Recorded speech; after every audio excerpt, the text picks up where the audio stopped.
Assalamualaikum warahmatullahi wabarakatuh. Alhamdulillahirrabbilalamin, amma ba'du. Yang saya hormati yaitu Bapak dosen Nur Ahmad Soim MA, dan yang saya sayangi yaitu teman-teman sekalian yang saya cintai. Perkenalkan, nama saya Adi Istiqomah dengan NIM AS 18150060 dari Prodi Ahwalus Syasiyah semester 6, Fakultas Agama Islam Universitas Nahdlatul Ulama Indonesia Jakarta. Baiklah, pada kesempatan kali ini saya akan menyampaikan materi yang sudah diberikan oleh Bapak dosen mengenai hukum Islam pada periode Al-Aimatul Mujtahidun. Materi ini untuk memenuhi tugas mata kuliah Tarikh Tasyri yang diampu oleh Bapak Nur Ahmad Soim MA. Sebelum masuk ke materi, saya akan menyampaikan beberapa hal terkait tentang hukum Islam. Apa sih hukum Islam itu? Hukum Islam yang telah diyakini oleh umat Islam sebagai hukum yang bersumber dari Allah disampaikan kepada hambanya Muhammad dalam bentuk wahyu, serta tertulis dalam sebuah buku petunjuk. Kitab kumpulan hukum Allah itu disebut dengan Al-Quran. Dengan demikian, Al-Quran merupakan sumber utama dan pertama bagi hukum Islam. Kemudian Nabi Muhammad SAW sebagai utusan Allah untuk hambanya dan diberikan otoritas untuk menjelaskan lebih lanjut apa yang telah diwahyukan kepadanya. Olehnya itu, sebagai penjelas dari apa yang telah tertulis dalam Al-Quran, maka dapat dipahami bahwa as-sunnah baik itu berupa perkataan, perbuatan, takrir, itu merupakan sumber kedua sesudah Al-Quran.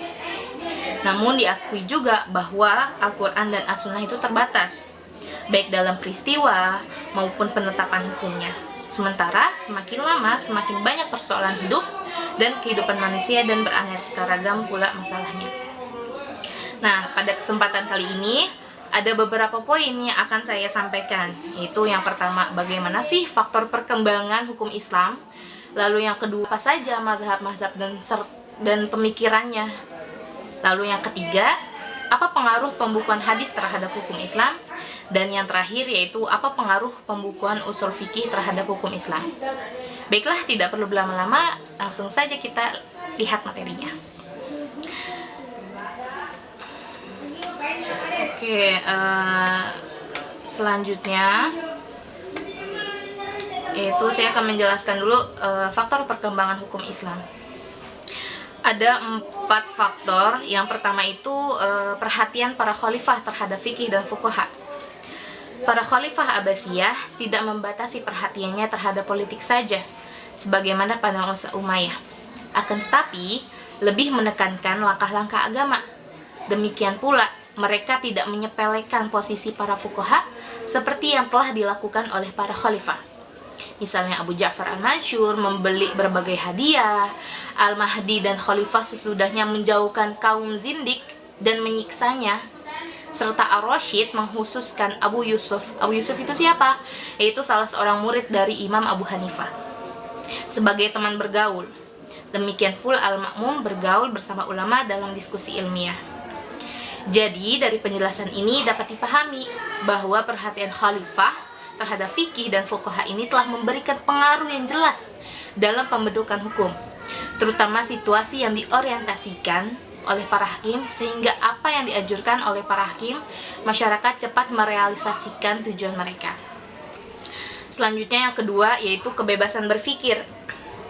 Kebebasan berpikir yang dialami pada masa ini sangat besar, karena apabila salah seorang di antara mereka berijtihad dalam mengetahui hukum dengan tenang tanpa dibatasi oleh sesuatu kekuatan yang mendukung pendapatnya.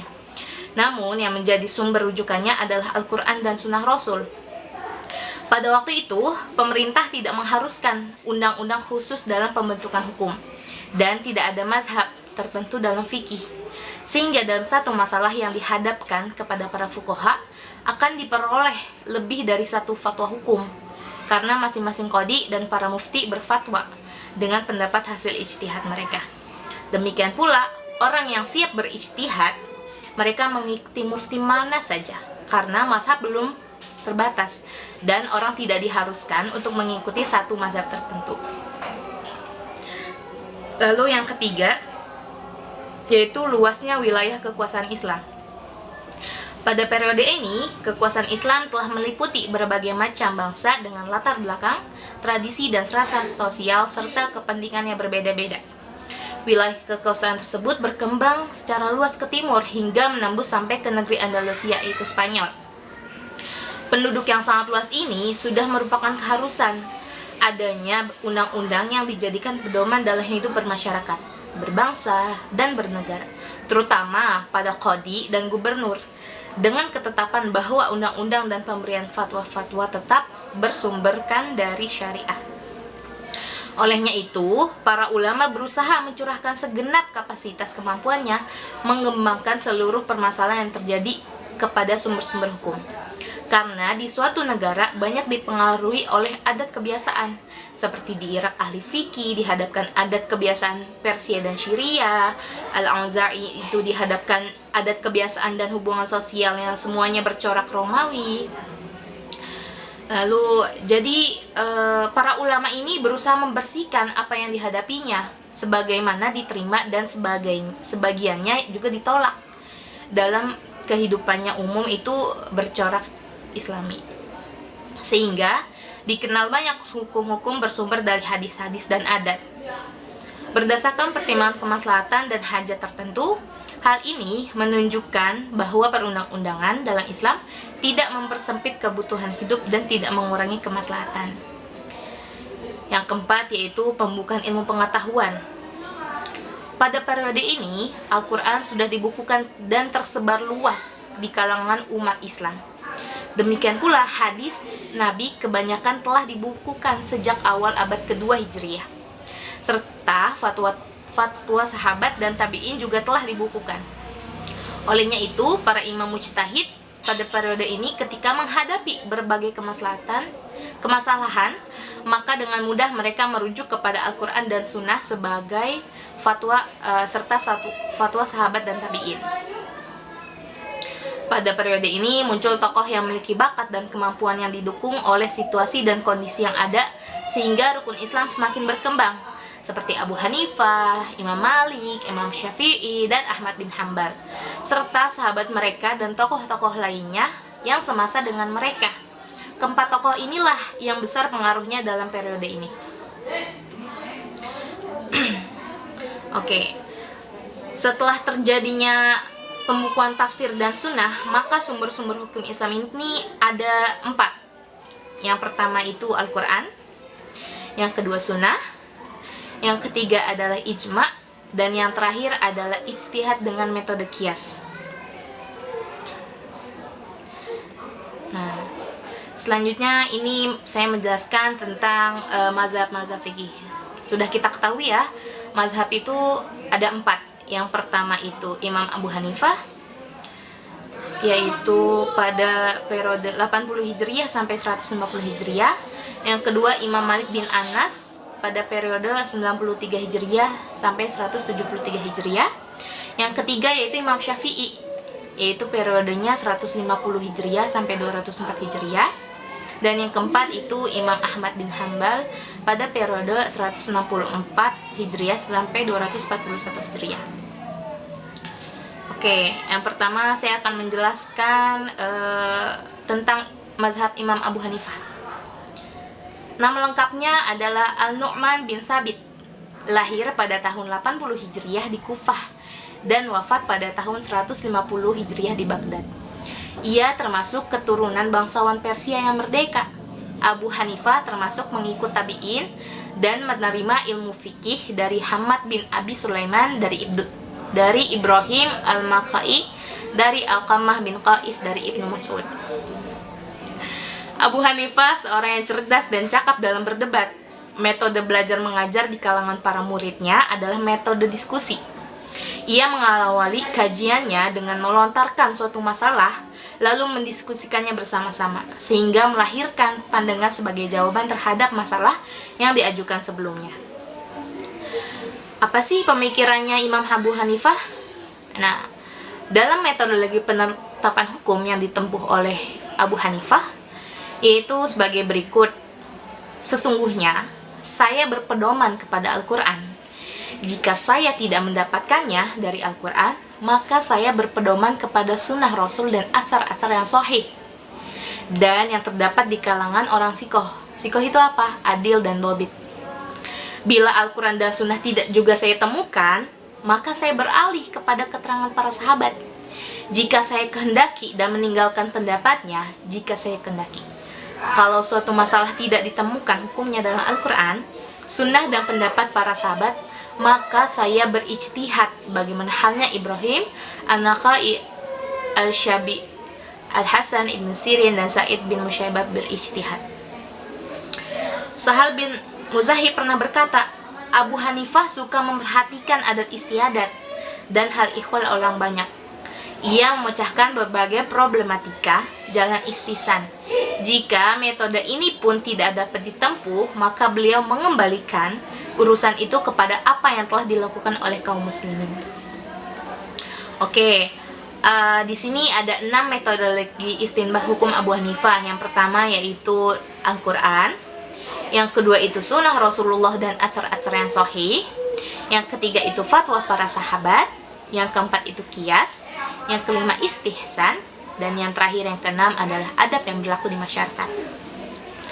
Selanjutnya adalah Imam Malik bin Anas.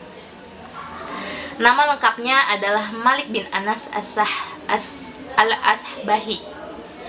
Malik lahir di Madinah pada tahun 93 Hijriah. Ia belajar kepada ulama Madinah, termasuk Nafi bin Abi Nu'ain, Ibu Syihab al-Zuhri, Abu Zinad, dan lain dan sebagainya. Sedang yang menjadi murid-muridnya adalah Asy-Syaibani, Imam Syafi'i, Yahya bin Yahya al-Andalusiyah, Abdurrahman bin Qasim di Mesir, serta Al-As'ad Al-Furat At-Tunsi. Dia seorang ahli hadis sekaligus ahli fikih. Selanjutnya pada tahun 140 Hijriah, Imam Malik membukukan kitabnya yang bernama Al-Muwatta atas instruksi Abu Ja'far. Buku ini di samping buku hadis juga sekaligus buku fikih. Hanya saja dalam kitab tersebut masih bercampur antara hadis Nabi, fatwa para sahabat, dan para tabi'in. Selanjutnya pemikiran Imam Malik bin Anas. Pemikiran Imam Malik dalam bidang hukum Islam sangat dipengaruhi oleh lingkungannya, yaitu Madinah sebagai pusat timbulnya sunnah Rasulullah dan sunnah sahabat. Sehingga pemikiran hukumnya banyak berpegang pada sunnah-sunnah tersebut. Kalau terjadi perbedaan satu sunnah dengan yang lainnya, maka ia berpegang pada tradisi yang biasa berlaku di masyarakat Madinah. Imam Malik mendahulukan amalan penduduk Madinah daripada hadis ahad. Kali terjadi perbedaan antara keduanya, karena penduduk Madinah itu mewarisi apa yang mereka amalkan dari ulama salaf mereka. Kemudian, ulama salaf itu mewarisi dari para sahabat. Olehnya itu, amalan penduduk Madinah lebih kuat daripada hadis ahad. Sedangkan Imam Syafi'i dan sebagian dari imam mujtahid berbeda pendapat karena sunnah itu kebanyakan dibawa oleh sebagian sahabat ke berbagai kota yang sudah ditaklukkan oleh umat Islam. Sunnah seluruhnya tidak terbatas pada amalan penduduk Madinah. Selain itu, Imam Malik juga merujuk kepada metode qiyas. Selain itu juga banyak persoalan hukum yang dibangun dengan metode maslahah mursalah. Mujtahid yang banyak memakai metode ini adalah Imam Malik dan Imam Ahmad bin Hanbal. Nah, selanjutnya pemikiran Imam Malik itu dalam menentukan itu ada 5. Yang pertama yaitu Al-Quran, yang kedua sunnah, yang ketiga ijma', yang keempat qiyas, dan yang kelima itu maslahah mursalah. Selanjutnya Imam Syafi'i. Nama lengkapnya adalah Muhammad bin Idris al-Syafi'i al-Quraisy. Ia juga sering dipanggil dengan nama Abu Abdullah karena salah seorang anaknya bernama Abdullah. Ia lahir di Gaza, Palestina pada tahun 150 Hijriah. Ayahnya meninggal ketika Imam Syafi'i masih kecil sehingga diasuh dan dibesarkan oleh ibunya dalam kehidupan yang dibesarkan oleh ibunya dalam yang sangat sederhana. Bahkan banyak menderita kesulitan, tapi ia terpelihara dari akhlak yang tercela dalam perbuatan buruk. Dalam usia 10 tahun, ia telah menghafal Al-Quran. Setelah itu mengarahkan perhatiannya untuk menghafal hadis dari gurunya. Lalu ia pun mendalami bahasa Arab untuk menjaga dirinya dari pengaruh bahasa asing yang sedang melanda bangsa Arab sampai ia ahli dalam bahasa Arab. Kesusastraan serta mahir dalam membuat syair. Syafi'i adalah profil ulama yang tidak pernah puas dalam menuntut ilmu. Semakin banyak ia menuntut ilmu, semakin dirasakan banyak yang tidak diketahui. Selanjutnya pemikiran Imam Syafi'i. Apa sih pemikirannya? Yaitu mengenai hadis ahad. Syafi'i tidak mewajibkan syarat kemasyhuran. Alasannya bahwa Allah telah memerintahkan beriman kepadanya dan Rasulnya, dengan konsekuensi wajib mematuhinya baik dalam perkataan, perbuatan, maupun dalam takrirnya. Hadis ahad tidak dipersoalkan untuk dijadikan sandaran, selama yang meriwayatkannya dapat dipercaya, teliti, dan sanadnya bersambung kepada Rasulullah. Imam Syafi'i termasuk profil ulama yang tekun dan berbakat dalam menulis karangan yang terkenal antara lain. Yang pertama, yaitu Ar-Risalah yang khusus membahas dasar-dasar pengetahuan tentang usul fikih. Yang kedua itu Apa itu? Itu kitab fikih yang menjadi dasar mazhabnya Syafi'i. Dan yang ketiga ada Al-Musnad, berisi tentang hadis-hadis Nabi yang dihimpun dari kitab Lalu selanjutnya metodologi penetapan hukum Imam Syafi'i itu ada 6. Yang pertama itu Al-Quran dan Sunnah. Yang kedua itu ijma'. Yang ketiga fatwa sahabat yang disepakati. Yang keempat itu fatwa sahabat yang diperselisihkan. Yang kelima itu qiyas. Yang keenam itu istidlal. Yang terakhir yaitu Imam Ahmad bin Hanbal. Nama lengkapnya Ahmad bin Hanbal al-Syaibani al-Marwazi. Lahir di Marwah pada tahun 164 Hijriah dan wafat pada tahun 241 Hijriah di Baghdad. Ibunya pindah ke Baghdad sewaktu ia masih kecil. Beliau berusaha mengumpulkan sunnah dan menghafalkannya hingga menjadi ahli hadis pada masanya. Imam Bukhari dan Imam Muslim pernah belajar hadis kepadanya. Ia telah menyusun kitab hadis yang disebut Musnad, yang sangat populer dengan nama Musnad Imam Ahmad bin Hanbal, yang terdiri dari 6 jilid dan diterbitkan di Mesir. Ahmad bin Hanbal belajar fikih dari Imam Syafi'i dan menyertai selama ia tinggal di Baghdad. Ahmad bin Hanbal termasuk imam mujtahid, hanya lebih cenderung ke muhadisannya daripada kefakihannya. Nah, dasar penetapan hukumnya ini ada 5 nih. Yang pertama yaitu Al-Quran dan hadis. Yang kedua adalah fatwa sahabat yang tidak diketahui. Yang ketiga yaitu kitabullah dan sunnah. Yang keempat itu hadis mursal dan dhaif. Yang kelima yaitu qiyas.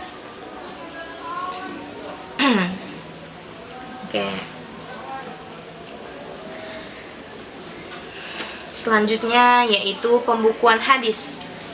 Nah, di sini ada 3 tahap. Yang pertama yaitu dimulai sekitar abad kedua Hijriah ketika Khalifah Umar bin Abdul Aziz meminta Abu Bakar bin Muhammad bin Hazm untuk merintis dan menyusun menurut bab-bab tertentu seperti bab sholat dan lain-lain. Tetapi pada masa ini penulisan hadis masih bercampur dengan kata-kata sahabat dan tabi'in.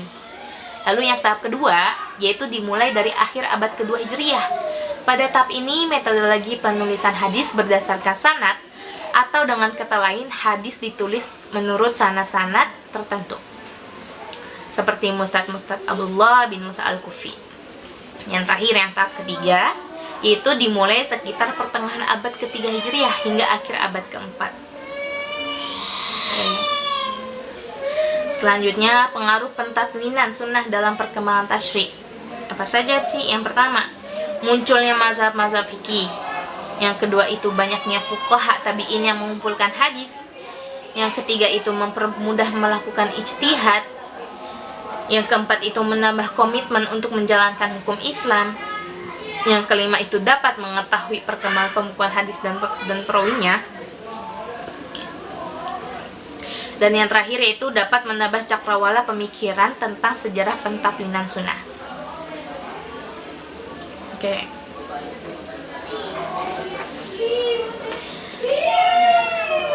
Selanjutnya adalah tentang golongan Malikiyah. Golongan Malikiyah mengakui bahwa Imam Maliki adalah orang yang pertama berbicara tentang usul fikih. Namun mereka tidak menganggap Imam Malik sebagai penyusun pertama kali kitab usul fikih. Sesudah melembaganya mazhab-mazhab fikih, maka arah pengembangan usul fikih terlihat dalam dua bentuk, yaitu masing-masing disebut aliran usul fikih. Yang pertama itu penyusunan kaidah usul tidak terpengaruh pada huruf mazhab manapun. Yang kedua adalah penyusunan usul fikih yang terpengaruh pada furu' dan menyesuaikan dengan kepentingan furu' dan berusaha mengembangkan ijtihad yang telah berlangsung sebelumnya. Jadi kurang lebih seperti itu tugas jawaban dan pertanyaan dan jawaban yang bisa saya sampaikan. Kurang lebihnya mohon maaf. Terima kasih. Wassalamualaikum warahmatullahi wabarakatuh.